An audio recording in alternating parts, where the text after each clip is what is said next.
Hello and welcome back to the SCA Workforce Hub webinar series. Mentorship and Registered Apprenticeship is the name of this particular series.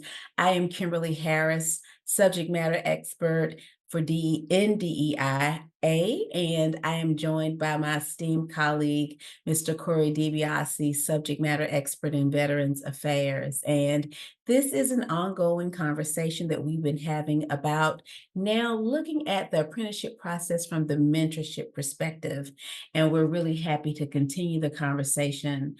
This particular session 3 in the series, is mentorship and registered apprenticeship, and specifically looking at the recruitment process. So connecting the criterion to your why. There's so many things that we think about in thinking about the apprenticeship process in total, all the value that it brings, all of the value that it has in community for the organizations, the businesses that have these registered apprenticeship programs in place. And now we want to mine down just a little bit deeper and connect that criterion. So looking at it from the mentorship perspective of the apprenticeship, who is best served to be a mentor, what value do they bring, and looking at all of those particulars in this particular session. So just to kind of give you an overview of where we're going and where we're headed today, the objectives of this section are to define the recruitment goals as it pertains to mentorship, also to looking at cultivating representation in the mentorship process. Also, looking at and talking about potential recruitment sources, also talking about mentorship with potential mentors. And then we're going to close things up as we've been doing in this particular session of webinars, looking at that evaluation component and the importance of ongoing learning and measurement to the mentorship program. So we'll also have some time for that. So in terms of defining the recruitment goals, we know that it starts with understanding the roles. So what is the role of a mentor? And those roles there are many, right? But all of those roles orbit around the value that mentors bring. So when we're talking about that role of a mentor, we want to make sure that your organization understands and communicates the why. What does this mentorship process, relationship program, what is it bringing to the apprenticeship process? What is it bringing to the apprenticeship experience, right? So we know that mentors offer support, and they guide and teach. They train, manage, and supervise. And they also help to nurture and grow talent and also retain talent. We really want to emphasize the point that mentors build and retain value. And I think it's also a really important point to lift up the fact that mentors are also a potential resource, not only for the way that they engage and help to grow and provide support and resources to the apprentice, but mentors are also a vital source of resource and support and insight for employers as well. So when we're thinking about who that mentor is, what they bring, it's really important to keep all of those particular facets in mind. And so with that being said, we also then just want to know and keep in mind the fact that there are actual these characteristics, these attributes, this value add, it translates into a bottom line for each organization, right? According to the research, we know that employees who participate in mentoring programs are less than half as likely to leave.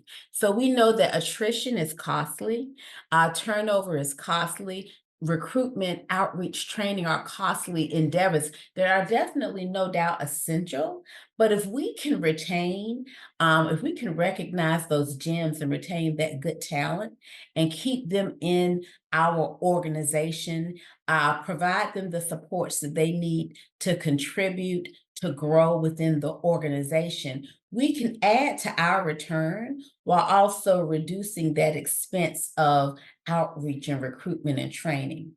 So we know, just so once again, less than half is likely to leave. So we're talking about reducing that attrition by almost half. That is huge. We're also talking about savings of up to about $3,000 per participant per year.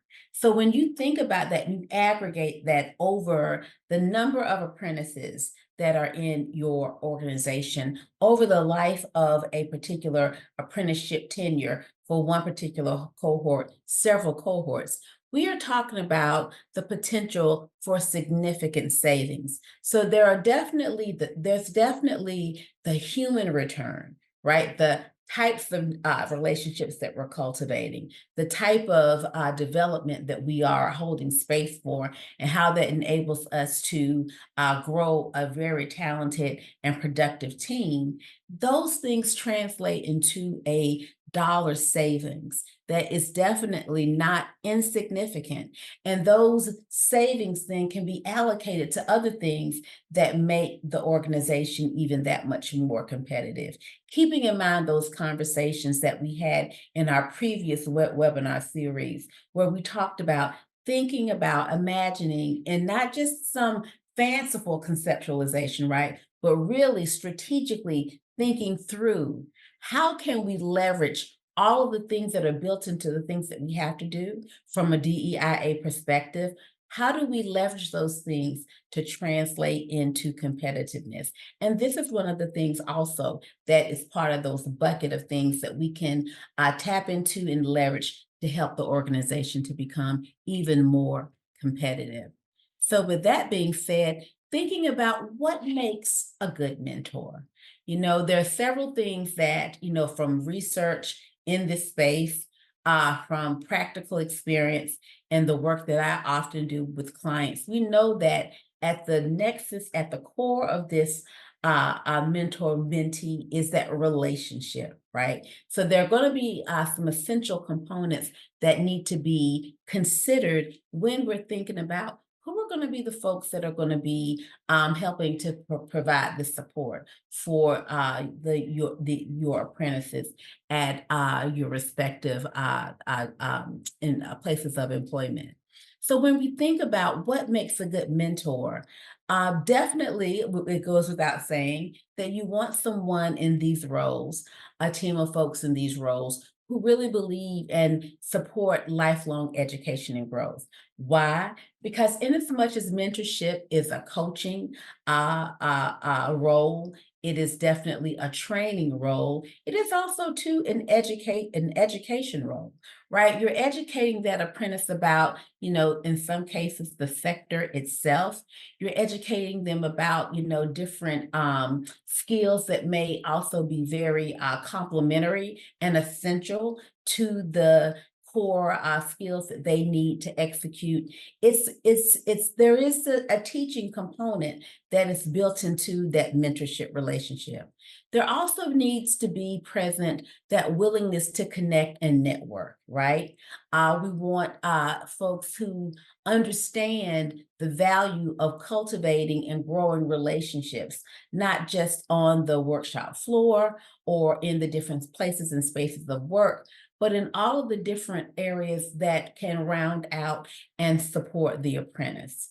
We want folks with active listening skills, right? We want folks who are able to hear what is said, but also lean in and listen for and be attuned into what it isn't said, that can give so much insight to pain points and challenges that an apprentice may encounter along their journey. Also, honesty is essential. We know that critique sometimes and feedback, we're going to be talking about some positive feedback and why that's essential, but we know that critique sometimes and feedback are not always, the feedback that folks want to hear, but that honesty and being able to tether, the critique with the why, and being able in turn then to couple that with that positive feedback around, these were the things that either were challenged or missing or that were not aligned. And here is how, some of the things that you do could maybe inform improvement or whatever the case may be in terms of being able to listen keenly, watch keenly, provide that honest feedback, and be just honest, period, about what can an apprentice expect in this space. What can an apprentice be more apt to encounter in light of, let's say, the typical profile of the types of apprentices who've typically occupied this space. So that honesty is important. Definitely positive feedback is essential. And really, we want folks just overall who really have some good, some folks call it emotional intelligence, but who have good motivational skills, good empathy, are really able to engage in some productive and teaching moments with apprentices and productive relationships.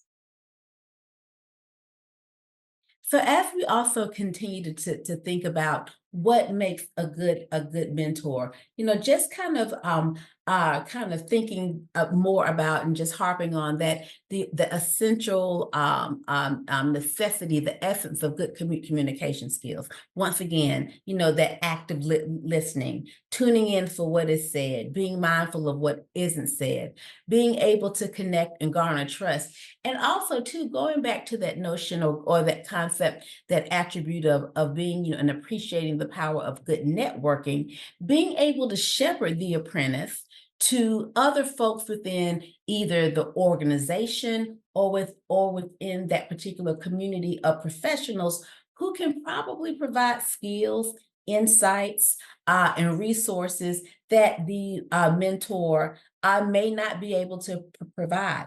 No, we're definitely not operating under the assumption that one person is going to contain everything that that particular apprentice is going to need to be successful over the life of their career. But it is all about being able to connect, being generous with insight and information, and once again, going to that attribute of honesty. Also being able to say, hey, this is a place or a space or a thing that I may not be the best person to give you good, helpful, productive feedback, but I can definitely tap into my network to shepherd you to folks who can. So as we're thinking about just overall, thinking about, mentors, mentoring apprentices who are doing these incredible jobs in different organizations, and just thinking about what are all of the components for relationship success, for programmatic success. It's really important to think about, these things that we have here. Diverse perspectives are going to be essential. It's going to basically enable us to reduce those blind spots. We all come in with our zones of genius, our areas of expertise. But as we just talked about, it's not going to be one person providing everything as a one-stop shop model, but it is going to be about understanding that diversity and how that diversity of talent, insight, lived experience, skill sets, all the things round out the ability for an organization to set apprentices up with really the increasing the likelihood of persisting, of growing, of advancing from that apprentice to journeyman to master trade skills person who can contribute richly to the environment. You definitely want to cultivate a space where buy-in can be increased. This is definitely part of that is definitely going to be ensuring that both mentors and mentees have the resources needed to be able to engage effectively with one another and also to be able to contribute to the organization. We want to make sure that there's greater alignment with desired outcomes. And we will get into in the evaluation section of our conversation in this particular part of the webinar series. We're going to talk about how do we get to that? What are some of the things that help us there? That is where evaluation can definitely be a helpful role. That's one of the things that I always talk with my clients about all the time. We start with intentionality. We think through strategically what is it that we're trying to accomplish, and then we ensure to as much as possible that the processes that we lay out and design and then execute are going to align with those things. And then also too, as we think about cultivating representation in both the mentors and with the mentees. And there are different ways that we do that. We do that from the way that we recruit, where we recruit, and also to thinking about just compatibility. And with that being said, I'm going to hand it off to my esteemed colleague, Mr. Cori Di Biase, to take it from here. Thank you so much, Dr. Harris. A pleasure to be working with you again in this forum, talking about these issues. So, yeah, as we begin to think, as Kim, as Dr. Harris was telling us about, as we begin to think about, of course, ensuring representation within the mentorship element of our registered apprenticeship programs. Of course, mentorship is such an important piece of the puzzle when it comes to the way we think about representation and the way we think about engagement and connectivity with all the various groups of folks in our community that we're trying to ensure that we represent and that we're engaged with and that we're working with. Mentorship, because of the nature of this bond that you're building between people. Of course, this is a fantastic opportunity to cultivate further representation, to cultivate further diversity within our program. So, of course, we want to be very intentional in the way we're thinking about this piece. Um, Now, the number one thing as we're thinking about how we cultivate representation, as we're thinking about how we cultivate engagement across a wider swath of the different folks within our community, of course, the first questions we're going to be asking ourselves are around collaboration. This is not something we do on our own, right? I don't kind of sit back in the abstract and say, all right, I'm going to design the most inclusive possible registered apprenticeship mentorship program. And the minute I start talking to someone else, it's already going to be as inclusive as it can be. Well, no, of course not. I want my collaborators, I want my partners working with me from the design phase forward. That is how we really cultivate representation, is we give folks genuine control, genuine engagement. Make sure this is not Cori's special mentorship program that, I'll send Kim the occasional email and say, hey, Kim, what about this? What about that? Oh, this is Kim and Cori's mentorship program. And then it's going to involve Dave, our producer. And then it's going to involve our friend Brian. And then it's going to involve this person. And every time we involve a new partner, of course, we want to ensure that we're doing so by imbuing genuine control, ensuring that their perspective is truly reflected in the work we want to do. Now, of course, there are questions that we can and should be asking ourselves, any one of us working alone, from right from the get-go, to ensure that we are creating the most representative and inclusive program that we possibly can. We want to know enough about our communities to know who are the folks that we want to be targeting, that we want to cultivate a more engagement with. Is there a big veteran community in a veteran presence in my community? Do I have a partnership with folks coming out of the military, with the providers that support them? Is this an area where I can build up more representation? Well, okay, if that's the case, I know that I can begin to build from that. But to truly create something meaningful, to truly create something collaborative, of course, I'm going to begin involving those partners right from the get-go. It's starting off as quickly as we can, to ensure that we're really creating something that is reflective of folks' priorities, reflective of folks' sense of representation and sense of belonging within these programs.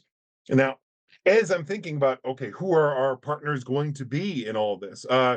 We've got a few that we absolutely need to have in this process, right? We want folks from HR. We want to be sure, both that we're hearing from them, that we're following all the rules we need to be following, but also that they're hearing from us, and maybe seeing some areas where our own HR practices could be improved to create a more dynamic and engaging process. We want frontline workers. We want the folks who understand the work that is going to be done here, right? Those may well be folks that we are going to involve as mentors. Certainly, there are folks who are going to understand what does it mean to really be a part of this workplace, to really be a part of this registered apprenticeship program over and above the mentorship aspect of it. Well, these are the folks who are going to help us really define what that means and how our mentorship work can contribute to further engagement. Of course, supervisors and managers, we want them involved. We want They we'll talk a little bit about how we use supervisors and managers as mentors, if and how we use them. We'll talk about that in a few minutes. But of course, we want them involved in this design process. We want to know what's going to be practical, just on a day-to-day basis. What's going to make sense in terms of how a mentor and a mentee engage. Obviously, we don't want to be setting a lot of meetings for the busiest time in everyone's schedule. We want to be sure we're designing this in a way that, even on the most practical level, it's suitable to the workplace, suitable to the needs of employers, of the employees, and of the supervisors and others.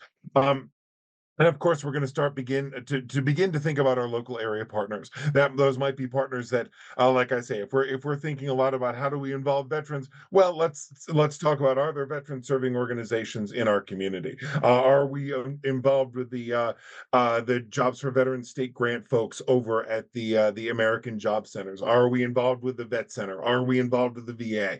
Of course, we can ask similar questions about almost any group that we want to be engaging with. We assume that we're going to be able to look out in our community and see representatives of those groups. That if they're part of who we're really trying to involve in all this, we want to make sure, of course, they're represented. They're part of this planning process. Some other should haves, right? Representatives from any pre-apprenticeship program elements we might have, whatever that might be, whatever that might constitute. We want them to be part of this. When does this mentorship piece start? Can mentorship support folks in pre-apprenticeship? How do we feed from that pre-apprenticeship into the apprenticeship piece and ensure an inclusive mentorship aspect is that's happening? As we said, representatives from agencies or service providers. Is this folks representing veterans? Is this folks representing folks with disabilities? Is this folks from different demographic areas within our community? We're certain that there are going to be those groups out there. Of course, we want them involved. Of course, they're going to be a great potential source of mentors. Possibly, they're going to be a potential source of mentees, of participants, possibly, and certainly they're going to be a source of great insight into how we can be doing all this work. And of course, we're going to hear Kim talk a little bit later about just the evaluation piece of all of this. We always want to keep that in mind. So, of course, we want the evaluator at the table, understanding how we can keep this mentorship piece as part of that evaluation, and understand how effective we are being in the way we are staging it. So some of our recruitment sources, right? So where are we recruiting mentors from? Who are we looking to build up this capacity in our community and in our program? We can, of course, start internally within our organization, within the workplace, within the organizations of our partners. Who do we have internally who could assist us in this? But then we're probably going to pretty quickly need to start looking more broadly. If we're constantly going back to the same folks, if we have a very limited pool of folks that we can recruit mentors from, first of all, of necessity, by definition, a smaller pool of folks is almost certainly going to be a less diverse, less representative pool of folks. So we want to have a larger group of folks that we can be pulling from, that we can be engaging. As we have more diverse needs being experienced by our mentees, well, then we need a more diverse group of folks who are going to be providing support to those needs. And so we want to look more broadly, look outside to professional organizations and associations. Local community colleges, those that are currently our partners, and those that are not yet necessarily. As we mentioned, community organizations and groups. Is there a vet center? Are there folks serving veterans? Are there folks serving uh, people with disabilities? On and on and on. Do we see representatives of groups that can support us here, that have some insight and some connections in this work? Same thing with advocacy and support groups, right? There are just as there are all number of different support agencies, there are also what we would call more self-representation agencies, self-advocacy agencies, groups of folks who are getting together to say, okay, how do we make sure that each of us together is collectively supporting one another in meeting our own needs, in our own empowerment, in our own connection with programs and with our community as a whole? So these are all the different possible areas that we could be drawing folks in from, that we could be really recruiting people from, to serve as mentors as we're going forward. You see how this is all all of this is very cyclical and should be building on itself as we're doing that design piece and trying to figure out, okay, how do we create the most inclusive mentorship program possible? How do we engage folks? Well, that's where we're reaching out to and building our connections with partners. Then we ask ourselves, well, how are we going to do this recruitment? Well, all those partnership relationships that we have, that foundation of connection that we have with our partners, well, that's where we're going to start. We're going to start by recruiting from that group, and then we're going to look and see it. Okay, what do we need to do to expand that out from there? So all these activities, we're pushing, always pushing in the same direction, and each one of these activities should feed into the next and feed into the next design element of what we're doing here. So um, certainly we know that mentorship is a very important piece of an apprentice's success. This is why this is such a core element. Mentorship is such an important element of the registered apprenticeship program. Is that this is that we can talk about all the technical skills that meant that registered apprenticeship is going to build up. We know, of course, that true success in a career is about a lot more than just strictly technical skills. There's going to be a lot of what I believe used to call more the soft skill element, but that's of course this mentorship piece is sort of the cornerstone of how we address all those more intangible aspects of our connection to our employer. Of course, the quality of our mentorship program is also reflective of our organizational structures and values. If our mentorship program, if all we're thinking about are those technical skills, and we're not kind of going a level deeper or a level further to the side to think about, okay, how are we really fostering connection between apprentices and employers and the workplace and coworkers and all those different pieces.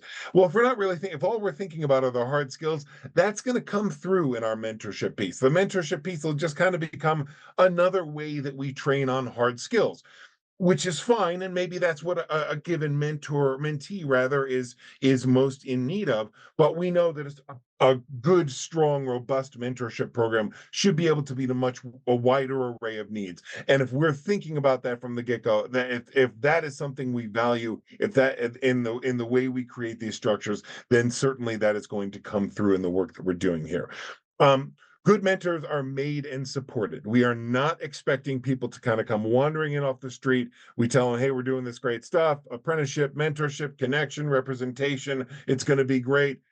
Go to it. And in 5 minutes, they're going to be the ideal mentor because they just kind of came to us fully formed. No, of course not.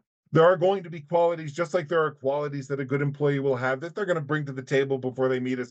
But we also know the whole idea here is we're training people up. We're doing the same thing with our mentors. We're supporting them. We're explaining as much as we can about this process. We're being very clear with them about where the mentees are in this process, where they're meeting them, some of the challenges that we're not, of course, getting into private information before a certain point, but we're going to give folks a sense of what are some of the challenges folks are experiencing, what are some of the needs they're going to come to us with, how do we meet those needs, what is your network of support. We're doing all of that. We're creating that for the mentor, creating that in the mentor. We're giving them that support both initially or in the kind of a sense of training and preparation, and then we're providing ongoing support. We're not just saying, okay, this person is good to go, they know what they're doing, let's wish them good luck and we'll hear from them in 6 months. No, of course, we're maintaining more open communication and ongoing support.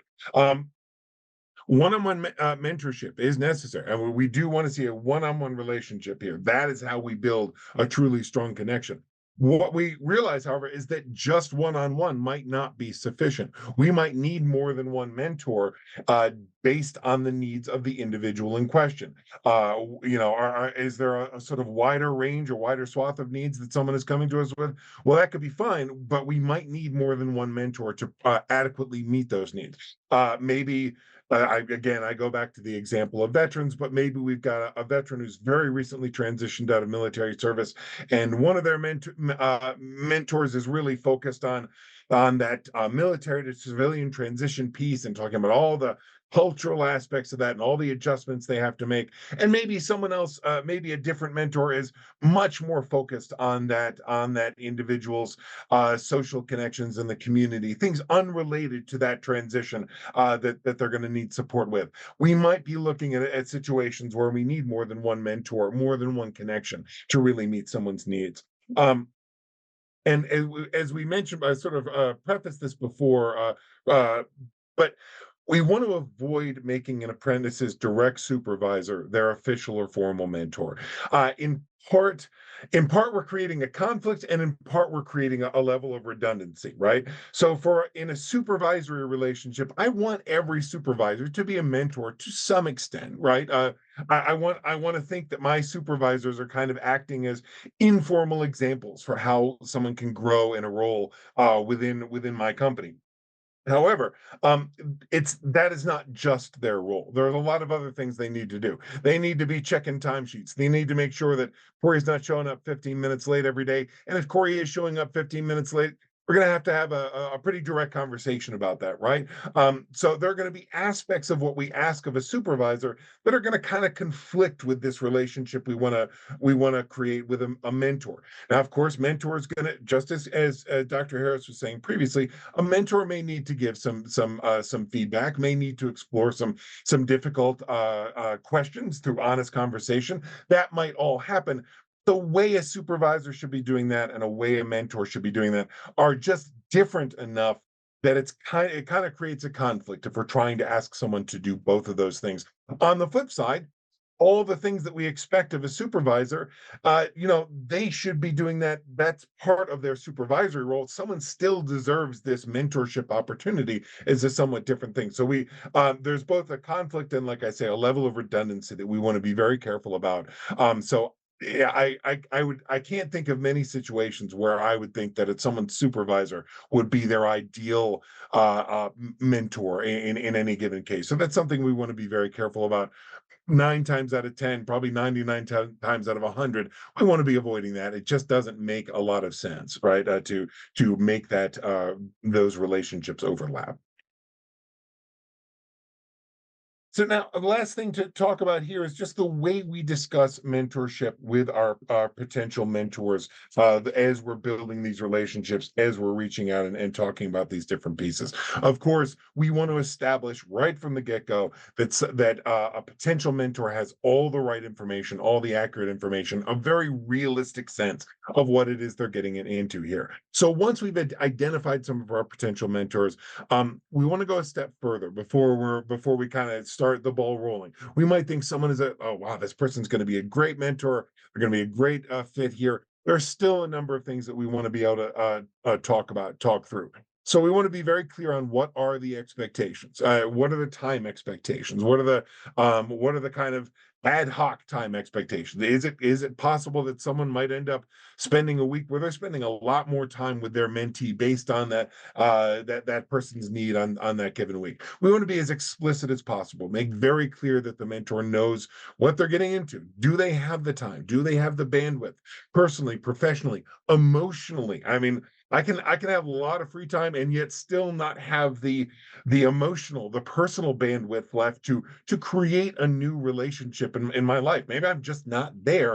And if that's not where I am as a mentor, well, then I shouldn't be a mentor right now, right? I need to make sure that I have the space in my life to create a new relationship because that's what this has to be, is a genuine, real relationship. How would the mentor imagine responding to possible challenges in mentorship? And we can use just abstract examples here, but hey, what if this happens? What if this happens? What if there's a real challenge or conflict? How will you respond to that? What support can we provide? What other supports do you already have? Um, and then just anything else that needs to be discussed here. And one of the things we always want to keep in mind, and I think we've all been in scenarios similar to this in these kind of dynamics. Like, okay, we've got someone who we think will be a great mentor. They're really interested in doing this. You can tell they're really invested, but they're telling us right from the start, they're like, oh, I don't know. That's going to be really, really difficult with my schedule. But you know what? I care about this program. I think you guys are doing good work. So, like, you know what? I'll find a way to make it work. I'll do what I have to do. I'll find. Well, that's fine, but we should be seeing some red flags there, right? We really want to explore that a little further. It's great that someone feels that invested in this, but let's be very, very careful. Let's make sure that they know what they're getting into, and that we're all being realistic, and we're not starting out from day one with a sense that someone's already under a degree of pressure because they're participating with us in this work. And then finally, we want to talk about, just a lot of the more the again, the soft aspects, the more malleable aspects, the intangibles that surround all this. What would someone's mentorship style be? Do they know? Have they done this before? But I mean, we can certainly imagine the difference between a mentor who takes an attitude like, you know what, I'm here to give someone the knowledge they need, and they better be focused and attentive and ready to go and ready to work with me. And I tell you what, I'm going to whip them into shape. Okay, that's great. That's maybe that is the perfect fit. Maybe Cori is looking for a mentor who's going to be no nonsense and is going to call me on my nonsense and really create some very formal, direct structures for me in our social relationship. Maybe that would turn me off entirely. Maybe I would find that really, really off-putting. Maybe I would find it much harder to build a connection there. And in many ways, this is like the same questions we ask when we're thinking about matching a candidate with an opportunity. What's the work environment? What is the managerial relationship going to be like? We want to understand all those pieces, not because we would say, "Oh, this Corey is talking about being a mentor who's going to really, be really formal and really demanding." That's not necessarily bad. It's all just a nature. It's all just a question of how do we make the right fit. Knowing about previous mentorship experiences, what's worked, what hasn't, what challenges have you experienced? What can that tell us about the mentor's ideal mentor mentee relationship? What do they want from this? What are their expectations? Is this something they're doing because you know what their company, my company gives me enough time to do some pro bono work, and this is what I'm going to do to fulfill that requirement on the part of my company. Maybe that's fine, but that's one kind of expectation coming in. There's quite another for someone who says, you know what, it matters so much to me that I see someone else who maybe is going through the same challenges I went through 10 years ago. I know I benefited from other people supporting me. Now I want to turn around and give that back. Well, that's great motivation for being a mentor, but it tells us a lot about what that mentor is going to want out of all this process. We might even go so far as doing some things like personality testing. I mean, we just know in our professional relationships, there are folks that we work very closely with because we just feel like, wow, we are just so simpatico. We just understand each other so well. There are other folks where we know it's like, okay, you know what? Nothing against this person. They clearly have a different working style than I do. They have a different thinking, speaking style than I do. We have different ways of going about things. So in that instance, I'm going to just kind of take a deep breath, and they're probably doing the same when they think about working with me. That's fine. We're going to work through that. That's fine for any standard working relationship. That doesn't work when we're talking about mentorship. I need the person that I'm really going to feel that sense of comfort and connection with. So I'm going to really, by any means necessary, make sure that we are making this match as effectively and efficiently as we possibly can. And this quote from Steven Spielberg that Dr. Harris put in here is just fantastic. And so important. And we see the same sentiment when we're thinking about our case management, our support, our supervisory work. But we're not trying to create in a mentor. If I'm going to be in a mentee, rather, if I'm going to act as a mentor, I'm not trying to run around creating another, a sort of a copy of Cori, another Cori to be out there in the world. No, I'm trying to give my mentee whatever space they need to become themselves, to follow their own path. But I'm providing support to them as they go. So that's a very delicate balance to make. And that means that we've really got to be very sensitive to the personality aspects of this match. So we would be looking at all these different questions as best we could to really understand where someone was at and what they would need from us. But we talked before about the importance, we have talked rather throughout about the importance of evaluation in all of this. So I'm going to hand it back to my colleague, Dr. Harris, to talk to us a little bit about evaluation and how what that looks like when we think about this aspect of our work in mentorship and in registered apprenticeship. So, Dr. Harris, take it away. Thank you so much. Yes. I really appreciate that, and as always, whenever Corey is just having these conversations and talking through, applying that real life experience and all of that, it makes it come alive and really emphasizing the fact that indeed, the goal of a mentor is to really help them to step into actualize who they are, right? So that they can be their best, especially as we're thinking about apprenticeship and registered apprenticeship and its overall effort and place within the organization. And with that being said, as Corey also mentioned, evaluation plays a really important part in that process. When we talk about evaluation, we're talking about so many different things, but at the core of what we're talking about is how do we basically capture, measure, learn from, and improve upon process so that we can basically ensure that the goals and the objectives of the mentorship process and program are aligned with the outcomes and that they're in service to the apprenticeship, which is definitely, of course, right, in service to the organizational goals. So, with that being said, if you'll recall from the second webinar in this series, we talked a little bit about program evaluation in that particular one as well. And we will have these ongoing conversations around program evaluation and the role that it plays. And we know that program evaluation must reflect program design. And what does that mean? It means that for program evaluation to reflect design, it must be good design in the evaluation as well, which means that the program evaluation should occur alongside the design.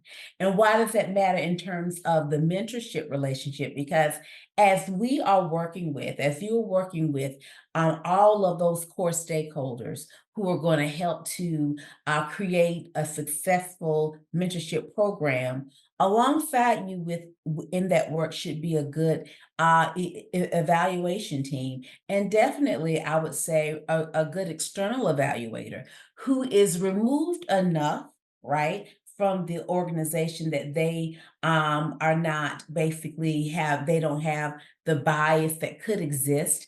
Not because, and let's be perfectly clear, and let me say this up front, our internal evaluation is super important.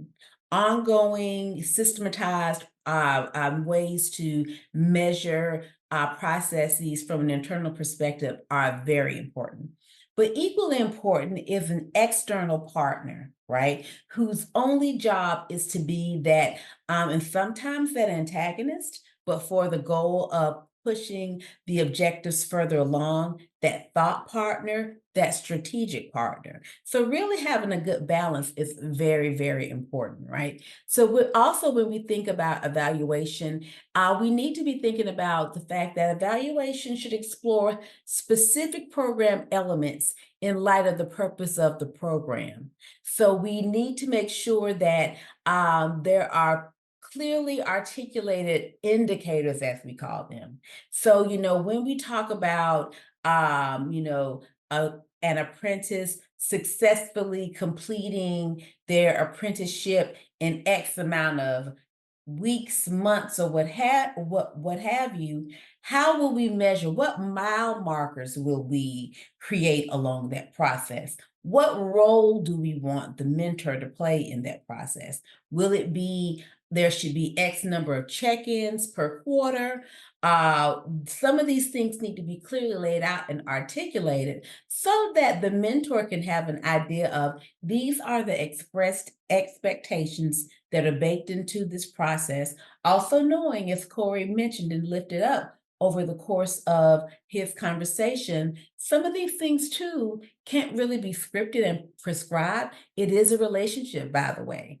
But we also know, right, that there are things that we can expressly state that as you all are cultivating trust, familiarity, a space of safety to be able to be vulnerable, to share, to learn, to grow, and all the things that we want to come out of a rich and productive mentor mentee relationship.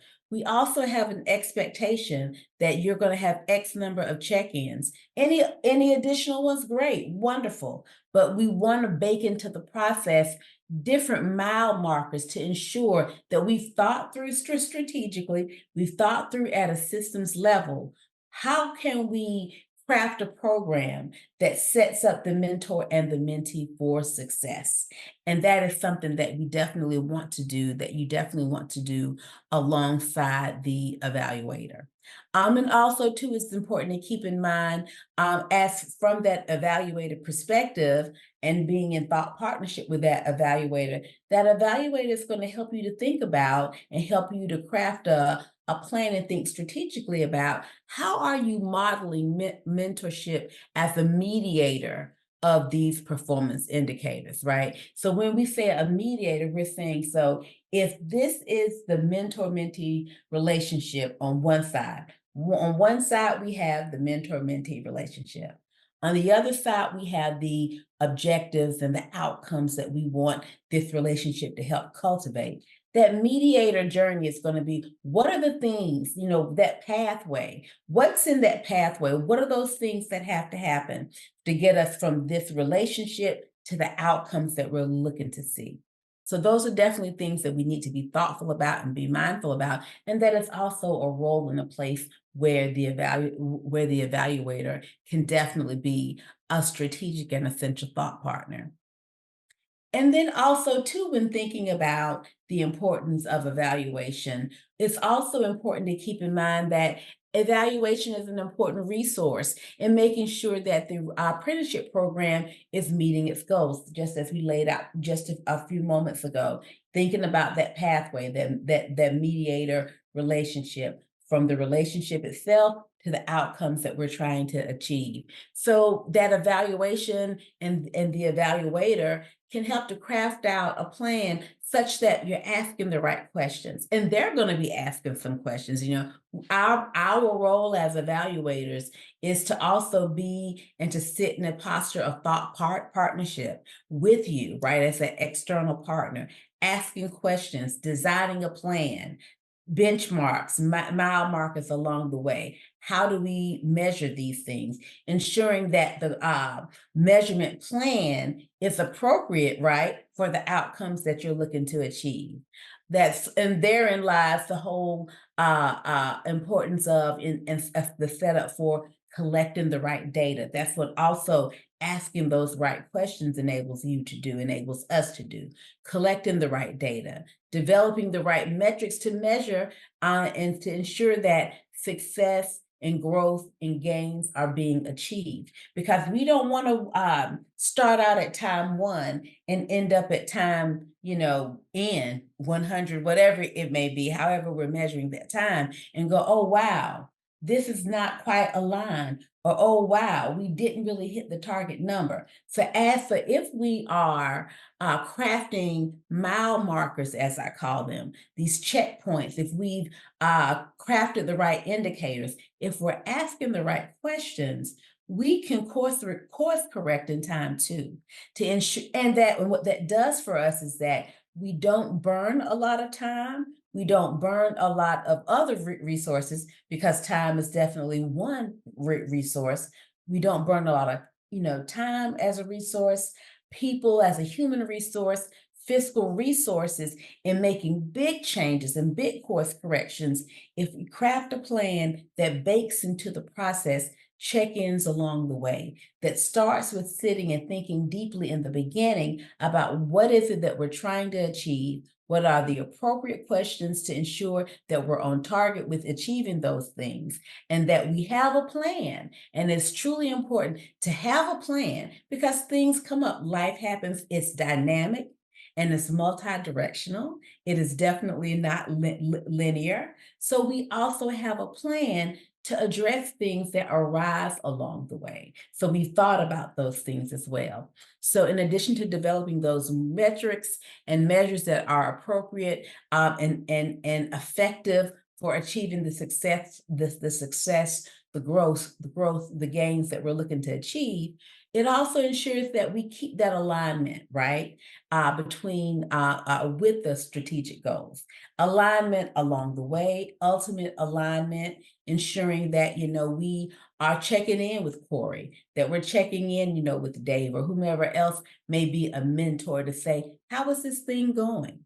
What challenges have you encountered? What pain points have you encountered?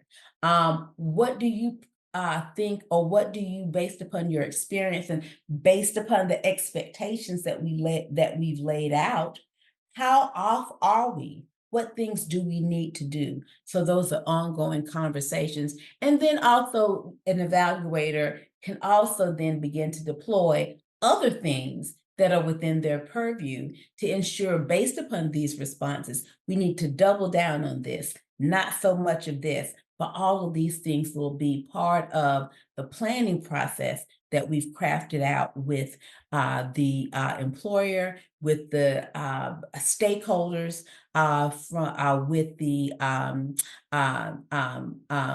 mentor-mentee team. So all of the folks that need to know should know. Nothing should be a surprise. If we really have too many surprises, then we need to think back through what did we miss in our steps. And also, it's really important for us to keep in mind that engagement is core, is key, and we need to be thinking about and have a plan for and the intent to engage evaluators as early as possible to develop and to refine the monitoring plan. And we definitely need to make sure, and especially when we're talking about a mentor-mentee relationship for apprentices, monitoring plans are key. And we definitely need to make sure that we have a plan for the data, right? And how do we take the findings, all of this data, how do we translate that into programs, policies, actions, whatever we may need, other resources, other tools, based upon the story that the data is telling us. So that's the other role of the evaluator, that translational expert. Let's take this data, let's make sense of this data together. Since it's our data, nothing should be too surprising about it, but we may not fully know how to understand how we leverage it, how we navigate it, but the data is telling us a story. So the data that we collect from the mentor-mentee relationship, all of the mile markers, the protocols that we've developed to make sure that we have harvested that data, the data that we collect from any other stakeholders is, number one, should not be a burdensome task, but it also should be a knowledge generating task. So those are the things that we definitely want to be mindful of as well. And, just as we think about and continue the conversation around the mentor-mentee relationship, I will leave you with another quote that I find to be so insightful as I think about mentorship. And this one is from Mr. Denzel Washington, who says, show me a successful individual, and I'll show you someone who had real positive influences in their lives. I'm paraphrasing just a bit. I don't care what you do for a living. If you do it well, I'm sure there was someone cheering you on or showing you the way, that someone being a mentor. And the thing that I really want to lift up is that when we talk about organizational productivity and organizational competitiveness, this particular is our role, right? The encouragement, right, and the also the knowledge sharing and the training and the ongoing support are critical roles of a mentor, and ensuring that you have a plan to basically say what types of support are needed, what types of resources are needed, support being but one. What are those things? How do we measure success? How do we address when we fall short? All of those things too are things that an evaluator and an evaluation plan can be an essential component of, but all in service to a good mentor, a healthy and productive mentor-mentee relationship that then is in service to the apprenticeship program itself. And that is really our conclusion of this third installment in this particular webinar series. And we really encourage you to stay tuned. We are at our halfway point. We have 3 more webinars coming. And session 4, we will be talking about taking a deep dive into the matching process, matching mentors and mentees. And then after that, we'll have sessions 5 and 6, where we will be discussing conducting effective mentorship sessions and supporting growth in the mentor mentee relationship. And as always, please, we encourage you, we invite you, please contact us at the Workforce Hub. Our website is below, I mean, is in front of you there. Please feel free to reach out to us. We are also, you can follow us, and we encourage you to follow us on various social media platforms. And also to please check out our newsletter that we are regularly distributing, sharing our learnings, our accomplishments, all of the things that are going on as it pertains to the supply chain automation workforce hub. And with that, we thank you.